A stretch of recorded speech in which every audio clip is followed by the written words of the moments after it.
এরপর ক্লাস রেকর্ডে দিলাম। আচ্ছা, আমি আপনাদের জন্য খুব সুন্দর একটা নোট তৈরি করে রেখেছি, এটা পরে এটা নিয়ে আলোচনা করব। তার আগে আমরা লিটারেচার নিয়ে আগে কথা বলে নিই, তারপরে। আচ্ছা, গতদিন আমরা লিটারেচার করেছিলাম এই যে টাইটেলস। আজকে আমরা করব অন্য আর একটা, সেটা হলো স্ক্রিন শেয়ার তো মনে হয় হয়নি। স্ক্রিন শেয়ার হয়নি। স্ক্রিন শেয়ার হয়েছে তো। জি স্যার, হয়েছে। স্ক্রিন শেয়ার হয়েছে আমি হয়তো। দেখতে পাচ্ছি না। আপনি তাহলে লিভ নিয়ে আবার নতুন করে ঢোকেন, তাহলেই হয়ে যাবে। আচ্ছা, আজকে তাহলে আমাদের এটা হবে ইলাবোরেশন। হ্যাঁ, ইলাবোরেশন। ইলাবোরেশন মানে হলো ইলাবোরেশন মানে হচ্ছে পূর্ণাঙ্গ নাম। আমি ইলাবোরেশনগুলো আমি আপনাদেরকে করিয়ে দিচ্ছি, দেখেন।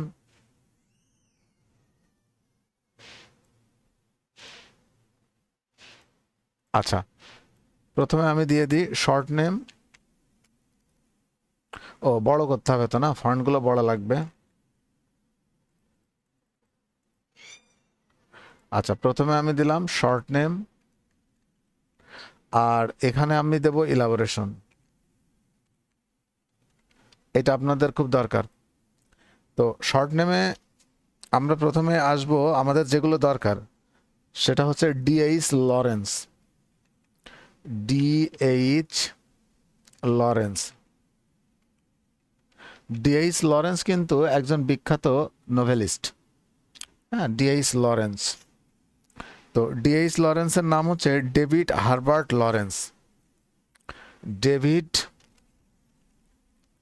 ডি সরি, আপনারা আমার সাথে সাথে লিখে নেবেন। ডেভিড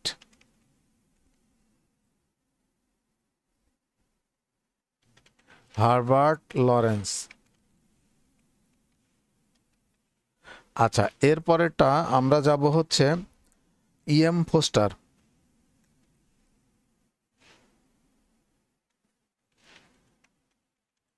ইএম ফোস্টার, হ্যাঁ, ইএম ফোস্টার হচ্ছেন একজন ইংরেজ লেখক। ওনার একটা বিখ্যাত লেখা আছে, speech on the East India Bill. উনি আমাদের এই ইন্ডিয়ান সাবকন্টিনেন্টে মোটামুটি একসময় দায়িত্ব পালন করেছেন। ওনার পূর্ণ নাম হচ্ছে এডওয়ার্ড মর্গান ফোস্টার। এটা আপনারা মনে রাখবেন, এগুলো আমাদের লাগবে কিন্তু, হ্যাঁ। আচ্ছা, এরপরে এই দুইটা খুব ইম্পর্টেন্ট। যতগুলো ইম্পর্টেন্ট আছে আমি ততগুলো আগে আপনাদেরকে দিয়ে দিচ্ছি। তারপরে আপনারা পড়বেন GB Shaw. GB Shaw. GB শতে হচ্ছে জর্জ বার্নার্ড শ। বানানগুলো একটু খেয়াল রাখবেন। George Bernard Shaw. এরপরে আপনাদের আছে H G Wells. H G Wells. আচ্ছা, এইচ জি ওয়েলস এর পূর্ণ রূপ হচ্ছে Herbert George Wells. Herbert George Wells. তারপরে আমরা বলতে পারি J K Rowling. J K Rowling. আচ্ছা, জে কে রাউলিং উনি হচ্ছেন ওই যে হ্যারি পটার যে বইটি আছে ওই বইটির লেখক। ওনার পূর্ণ রূপ নামের পূর্ণ রূপ হচ্ছে জোয়ান ক্যাথলিন রাউলিং। হ্যাঁ, জন ক্যাথলিন রাউলিং, এটা। আচ্ছা, তারপরে আমাদের আছে হচ্ছে জে এম সিনজি। আচ্ছা, এটা দরকার নেই। এরপর আছে ও নীল। ও নীল।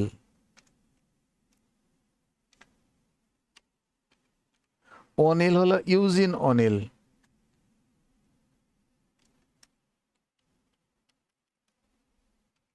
ইউজিন ও নীল।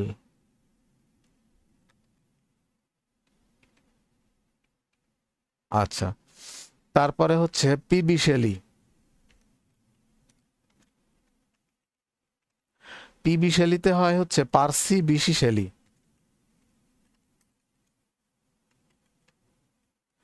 পার্সি বিশি, বিশি বানানটা দেখেন, BYSSHC, বিশি শেলি। এই বানান নিয়ে কিন্তু ঝামেলা হয়, চারটা একই রকম অপশন দেয় যেখানে বানানের মধ্যে একটু পার্থক্য থাকে, সুতরাং এটা নিয়ে আপনাদের কিন্তু অবশ্যই মাথায় রাখতে হবে। এরপরে হলো ST Coleridge.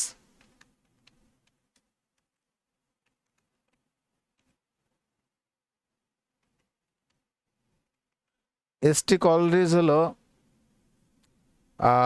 Samuel Taylor Coleridge.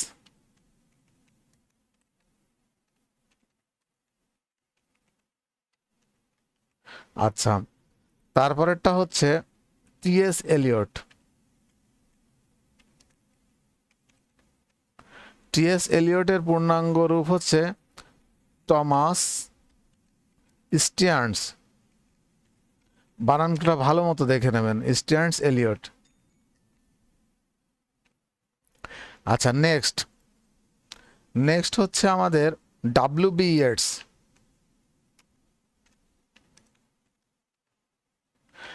William Butler Yeats.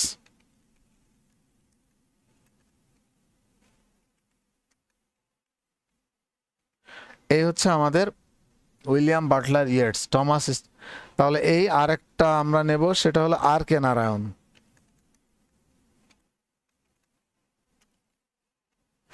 RK নারায়ণটা কিন্তু অনেক বড় একটা নাম, এটা হবে এরকম RASIPURAM, রাশিপুরাম Krishnaswami, KRISHNASWAMI, রাশিপুরাণ Krishnaswami Narayanaswamy, NARAYANASWAMI। বানানটা কিন্তু খুব কঠিন একটা বানান, তাহলে এইগুলো আপনারা মনে রাখবেন। কোনটা কোনটা? এই যে DH Lawrence, David Herbert Lawrence, EM Forster, Edward Morgan Forster, GB Shaw, George Bernard Shaw, HG Wells, Herbert George Wells. তারপরে JK Rowling, Joanne Kathleen Rowling, O'Neill Eugene O'Neill, PB Shelley, Percy Bysshe Shelley, ST Coleridge, Samuel Taylor Coleridge, WB Yeats, William Butler Yeats, এবং RK Narayan হচ্ছে রাশিপুরাম কৃষ্ণস্বামী নারায়ণস্বামী। এই হচ্ছে আমাদের সংক্ষিপ্ত নামের পূর্ণাঙ্গ রূপ। তাহলে এগুলো আপনারা লিখে নিয়েছেন আশা করি আমার সাথে সাথে। এবার আমরা দ্বিতীয়টাতে চলে যাব। দ্বিতীয়টা হচ্ছে আমাদের কোর্ট পোয়েট অফ ইংল্যান্ড। আমাদের হচ্ছে কোর্ট পোয়েট অফ ইংল্যান্ড। গতদিন কি এটা পড়ানো হয়েছিল?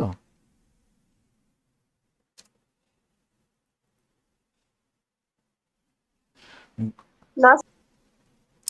আজকে আমরা পড়ব কোর্ট পোয়েট অফ ইংল্যান্ড। আচ্ছা, প্রথমে আগে কোর্ট পোয়েট কাদেরকে বলে, কোর্ট পোয়েট মানে কি? আচ্ছা, কোর্ট পোয়েট মানে হচ্ছে, আমরা court poet refers to a group of poet, অথবা court poet refers to the poet who are appointed by the government or by the institution with an expectation to compose poems or songs for national interest। অর্থাৎ যে সমস্ত কবিরা রাষ্ট্রীয়ভাবে নিয়োগপ্রাপ্ত হয় এবং রাষ্ট্রীয় যে সমস্ত অনুষ্ঠান আছে সেই সমস্ত অনুষ্ঠানগুলোতে আপনার গান কবিতা এই সমস্ত লেখে, তাদেরকে বলা হয় কোর্ট পোয়েট অফ ইংল্যান্ড। ইংল্যান্ডের বিখ্যাত যে কোর্ট পোয়েট, অর্থাৎ যে পোয়েটগুলো আমাদের লাগবে, সে পোয়েটগুলোর নাম আমি আপনাদেরকে বলে দিচ্ছি। তো প্রথমে আমরা লিস্ট করে করে দিই। একজনের নাম হলো ফিলিপ সিডনি। ফিলিপ সিডনি, আচ্ছা সিডনি বানান SI হবে, সরি। আচ্ছা, 2 নম্বরে আছে জন ড্রাইডেন, আচ্ছা বেন জনসন।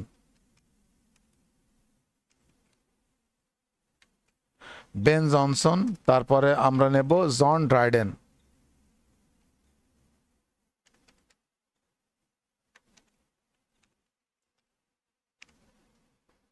জন ড্রাইডেনের পরে আমরা নেব উইলিয়াম ওয়ার্ডসওয়ার্থ। উইলিয়াম ওয়ার্ডসওয়ার্থকে বলা হয় প্রকৃতির কবি। আর 5 নম্বরে আমরা নেব লর্ড আলফ্রেড টেনিসন।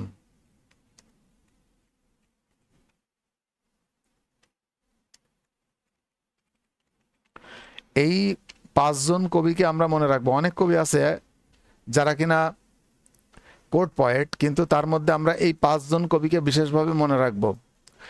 এই Philip Sidney, Ben Jonson, John Dryden, William Wordsworth এবং লর্ড আলফ্রেড টেনিসন, এই 5 জন কবির নাম আমাদের মনে রাখতে হবে। তাহলে এই হচ্ছে আজকের লিটারেচার। আপাতত এইটুকু হলে হচ্ছে আজকে এইটুকু। আমি চেষ্টা করব লিটারেচার থেকে যেগুলো আপনাদের করিয়ে দেওয়া যায় করানোর। এইবার আমরা গ্রামারে চলে যাব একটু। আচ্ছা, গ্রামারে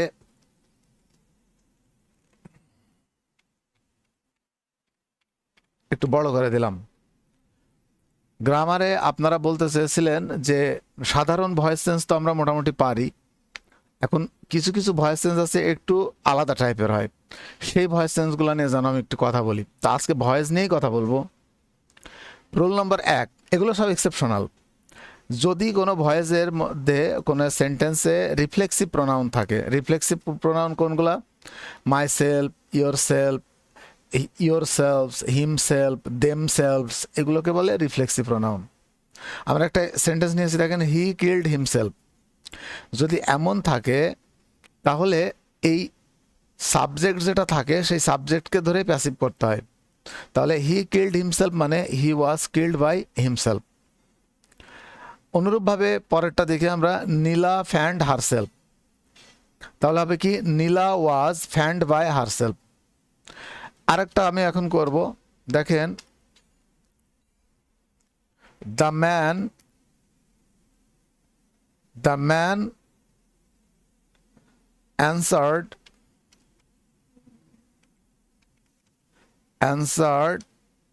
আচ্ছা, সবগুলোই তো পাস্ট টেন্সে করলাম, অন্য টেন্সে একটা করি। দ্য ম্যান ইজ অ্যান্সারিং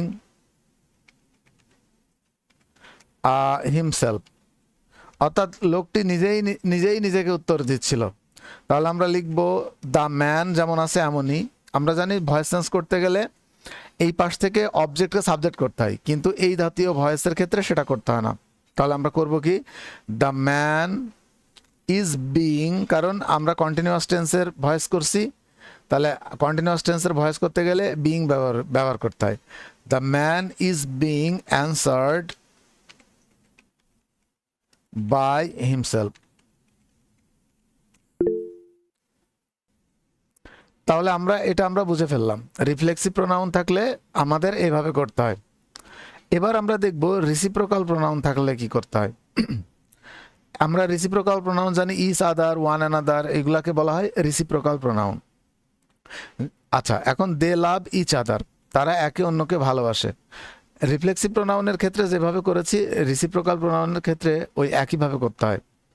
তাহলে দে লাভ ইচ আদার, এখানে যদি লাভড থাকে, দে লাভড ইচ আদার, তারা একে অন্যকে ভালোবাসতো, তাহলে এটা হবে এরকম, they were loved by each other, they were loved by each other. পরেরটা দেখি আমরা কি, দে ম্যারিড ইচ আদার, তাহলে কি করতে হবে? They were married by each other. ঠিক আছে, ওই রিফ্লেক্সিভ প্রোনাউনের মতো হুবহু এক, এই জন্য এটা নিয়ে আর বেশি ব্যাখ্যা করলাম না।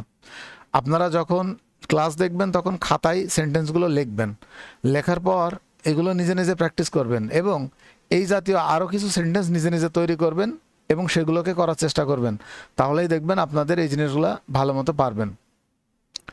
এরপর রুল নাম্বার 3টা আমরা দেখব। যদি কোনো সেন্টেন্সের ডাবল অবজেক্ট থাকে তাহলে সেক্ষেত্রে কি করতে হয়। এখানে একটা বাক্য আমরা দেখতে পাচ্ছি, the cow gives us milk. দেখেন, আস হচ্ছে একটা আর মিল্ক হচ্ছে একটা, এখানে দুইটা অবজেক্ট আছে। তাহলে কি আছে? The cow gives us milk, গরু আমাদেরকে দুধ দেয়।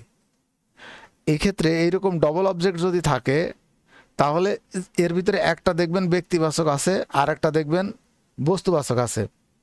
যেমন কাউ গিভস আস, গরু দেয়, কাদেরকে দেয়? আমাদেরকে দেয়, আমরা হলাম ব্যক্তিবাচক।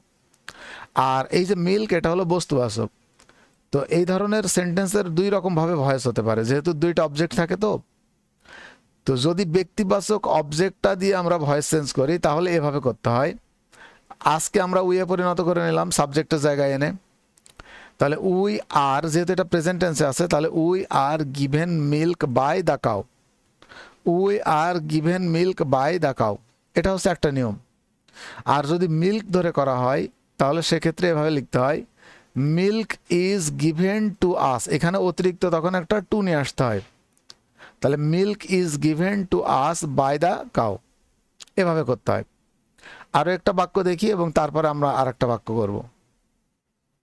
হি গেভ মি আ পেন, সে আমাকে একটা কলম দিয়েছিল। তাহলে মিটা হচ্ছে এখানে একটা আমাদের অবজেক্ট, আর আ পেন এটা হচ্ছে আর একটা অবজেক্ট। যেহেতু এটা ব্যক্তিবাচক অবজেক্ট, এটা ধরে করলে টু বা ফর এগুলো নিতে হয় না। তাহলে আই ওয়াজ গিভেন, যেহেতু এটা পাস্ট টেন্সে আছে এই জন্য ওয়াজ নেওয়া হয়েছে, I was given a pen by him. আর এ পেন ধরে যখন আমরা করব তখন লিখবো এভাবে, a pen was given to me by হিম।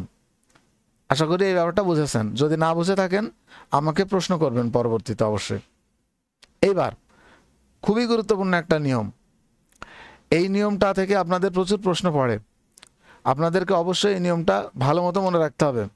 সেটা হচ্ছে, আমরা জানি যে ভয়েস চেঞ্জ করার সময় প্যাসিভ ভয়েসের ক্ষেত্রে বাই প্লাস সাবজেক্টকে অবজেক্ট করে ফেলি আমরা, কিন্তু কিছু কিছু ভয়েসের ক্ষেত্রে বাই না বসে কিন্তু অন্য প্রিপোজিশন বসে।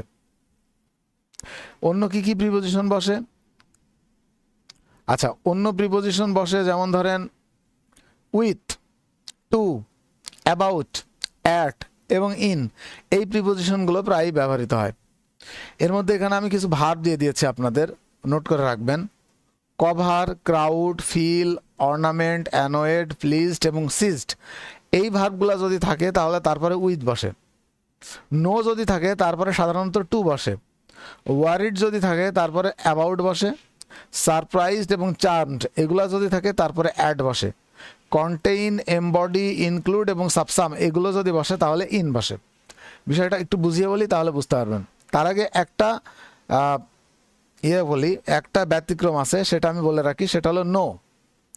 কখনো কখনো নো এর পরিবর্তে টু না বসে বাই বসে। কখন? যখন সেটা স্বকীয়তা অর্থে ব্যবহৃত হয়। স্বকীয়তা মানে নিজস্বতা। ব্যাপারটা কেমন? যেমন a man is known by his friends, এখানে নোন টু হিজ ফ্রেন্ডস হয়নি, a man is known by his friends, অর্থাৎ একজন মানুষকে তার বন্ধুদের দ্বারা চেনা যায়। অথবা a tree is known by its fruits, অর্থাৎ একটা গাছ তার ফল দ্বারা চেনা যায়। বৃক্ষ তোমার নাম কি? ফলে পরিচয়। এক্ষেত্রে গাছের স্বকীয়তা বা গাছের নিজস্বতা বুঝিয়েছে। অনুরূপভাবে এখানে মানুষের নিজস্বতা বুঝিয়েছে, সেজন্য এখানে টু এর পরিবর্তে বাই বসেছে। এটা হলো ব্যতিক্রম। তাহলে এটা আমরা দেখলাম। আচ্ছা, এরপরে এই যে এখানে কভার, আমি আরো কয়েকটা দিই। যেমন আমরা ধরেন লিখলাম দ্য ফুড ইজ কভার্ড, না দূর কি করলাম, লিখলাম যে we covered the food, we covered the food, এমন যদি থাকে, এটাকে যখন আমরা প্যাসিভ করব তাহলে আমরা লিখব দ্য ফুড, যেহেতু পাস্ট টেন্সে আছে তাই জন্য ওয়াজ নিলাম, ওয়াজ কভার্ড। এখন আর আমরা বাই নেব না, সাধারণত বাই নিতে হয়, কিন্তু কভারের পরে আমাদের উইথ বসে, তাহলে কভার্ড উইথ।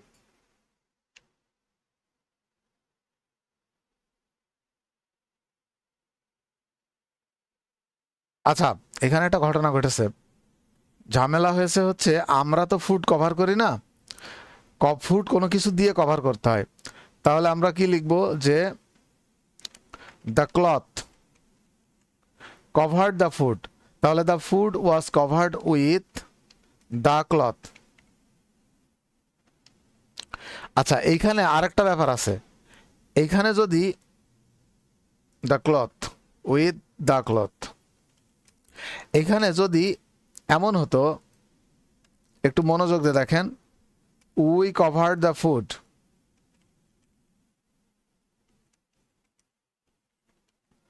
এমন যদি হতো, আমরা খাবারটি ঢেকেছি, কি দিয়ে ঢেকেছি সেটা বলিনি, সেই ক্ষেত্রে দেখেন আমরা যদি হতো, আমরা হলাম ব্যক্তিবাচক যদি হয়, তাহলে সেই ক্ষেত্রে আমরা এটা বাই দিয়ে করতে পারতাম। তাহলে the food was covered by us. যখন কারো দ্বারা হয়, কারোর কর্তৃত্বে হয়, কারোর ক্ষমতা দেওয়া হয়, তখন বাই বসে। কিন্তু যদি কোনো কিছু দিয়ে হয়, অর্থাৎ কোনো কিছুর মাধ্যমে হয়, তখন উইথ বসে। যেহেতু এখানে কাপড়ের মাধ্যমে হচ্ছে, তাই জন্য এখানে উইথ বসেছে, কিন্তু এখানে সরাসরি কর্তৃত্ব দ্বারা হচ্ছে, তাই জন্য এখানে বাই বসেছে। এটা আমাদের একটু মাথায় রাখতে হবে। এছাড়া বাকি সকল ক্ষেত্রেই আপনারা যেখানেই যা দেখবেন না কেন, সবখানেই এই ক্রাউডের পরে উইথ বসবে, প্লিজডের পরে উইথ বসবে, সিজডের পরে উইথ বসবে, কন্টেইনের পরেও তাই বসবে, এমবডির পরেও তাই বসবে, এভাবে আপনারা মনে রাখবেন। তাহলে এটা হয়ে গেল। এরপরে রুল নাম্বার 5। রুল নাম্বার 5-এ বলছে কি, যে গ্রুপ ভার্ব থাকলে ভার্বের সাথে থাকা প্রিপোজিশনটি ভার্বের সাথেই থাকবে। মানে কি? মানে হচ্ছে, এই সেন্টেন্সটা দেখলে বুঝতে পারবো, all of his friends loved at him, অর্থাৎ তার সকল বন্ধুরাই তার দিকে হাসলো। এই যে লাভটের পরে যে অ্যাট আছে, এই লাভ অ্যাট, এই দুইটাকে মিলিয়ে একসাথে এটাকে বলা হয় গ্রুপ ভার্ব। এই অ্যাটটাকে এইখান থেকে সরানো যায় না। তাহলে আমরা যখন ভয়েস চেঞ্জ করব, তখন কি হবে, এই হিমটাকে আমরা হি করলাম, আর এটা পাস্ট টেন্স বলে ওয়াজ লিখলাম, তাহলে হি ওয়াজ লাভড। এই দেখেন অ্যাটটা যেমন ছিল তেমনই রেখে দিয়েছি, he was loved at by all of his friends. এখানে আপনারা বলতে পারেন যে অ্যাটও বসলো আবার বাইও বসলো, দুটো প্রিপোজিশন বসে গেল। হ্যাঁ, দুটো প্রিপোজিশন বসবে কখন, যখন গ্রুপ ভার্ব হবে। যেমন take care of your health, তোমার স্বাস্থ্যের প্রতি যত্ন নাও, তাহলে তখন হবে let your health be taken care of. দেখেন কেয়ার অফ, লাস্টে আমরা কেয়ার অফ নিয়েছি। অথবা আমরা যদি বলি যে I take care of my mother, তাহলে আমরা এটাকে এভাবে লিখতে পারি, মাই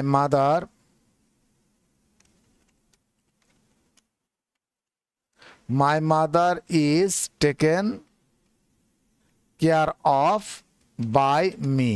দেখেন অফের পরে বাই বসেছে, অর্থাৎ দুটো প্রিপোজিশন বসেছে। ওই যে টেক কেয়ার অফ হচ্ছে একটা গ্রুপ ভার্ব, সে কেয়ার অফের মতো বসে গেছে, আর বাইটা হচ্ছে আমাদের ভয়েসে বসাতে হয়, তাই আমরা বসিয়েছি। এভাবে আমরা করতে পারি। এরপর রুল নাম্বার 6-এ চলে যাব। রুল নাম্বার 6টা হচ্ছে, যদি কোনো বাক্যে বি গোয়িং টু মানে বি মানে অ্যাম, ইজ, আর, ওয়াজ, ওয়ার যে কোনোটাই হতে পারে, তাহলে এমন যদি থাকে, তাহলে এই বি গোয়িং টুটা অপরিবর্তিত থাকবে। সেটা কেমন একটু দেখি, তাহলে বুঝবো। He is going to open a bank account, সে একটা ব্যাঙ্ক অ্যাকাউন্ট খুলতে যাচ্ছে। এই যে ইজ গোয়িং টু, এটা হলো মূল বিষয়, এটা সবসময় অপরিবর্তিত থাকবে।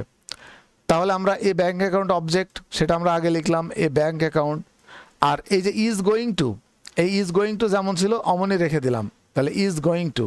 আর আমরা জানি যে এটা একটা মডেল হিসেবে কাজ করে বলে এরপর একটা বি বসাতে হয়।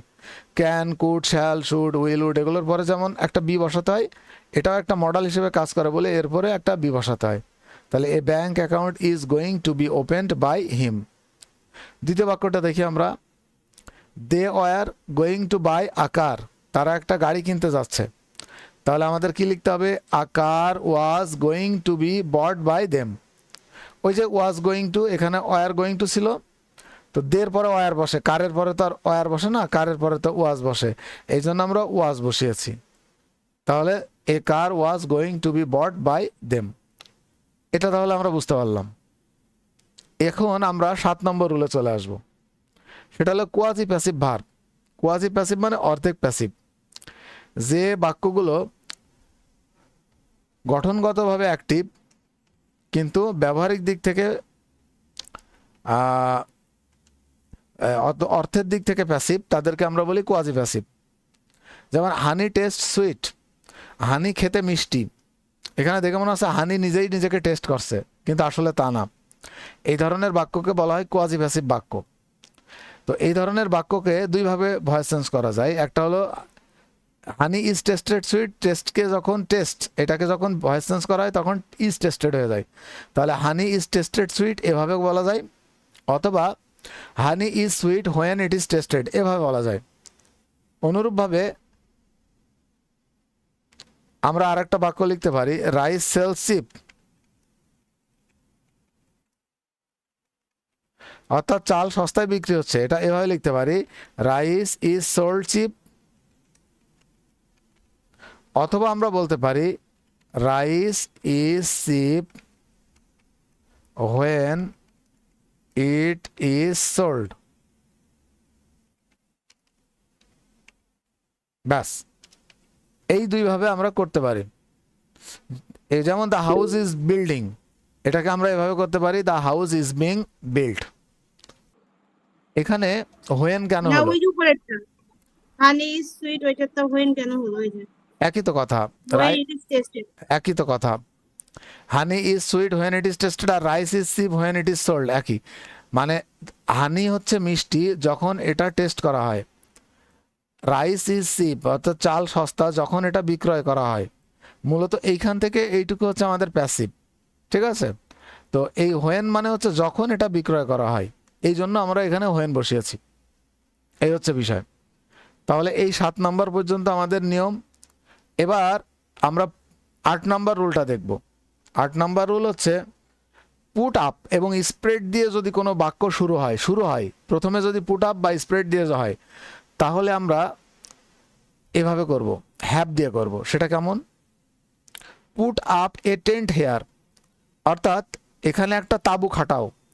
তাহলে আমরা লিখবো এভাবে have a tent put up hair. এটা মুখস্থ রাখবেন, have a tent put up hair. এটা কিন্তু ভার্বের পাস্ট পার্টিসিপল, হ্যাঁ, এটা V3। কেউ আবার ভাববেন না যে এটা পুট মনে হয় এখানকার সরাসরি পুট, এটা কিন্তু ভার্বের 3। তাহলে have a tent put up here. পরেরটা দেখি আমরা, spread a mat on it. তাহলে আমরা এখানে লিখবো কি have a mat spread on it. এইটা আপনারা একটু ভালো করে মুখস্থ রাখবেন, মনে রাখবেন। এগুলো এক্সেপশনাল, এর মধ্য দিয়ে আমরা মোটামুটি এক্সেপশনাল যে রুলস সেগুলো আমরা কমপ্লিট করলাম। এছাড়াও আরও কিছু এক্সেপশনাল রুলস আমার চোখে পড়লে আমি আপনাদেরকে অবশ্যই সেগুলো নিয়ে আলোচনা করব, বা আমার মনে আসলে আমি সেগুলো নিয়ে আলোচনা করব।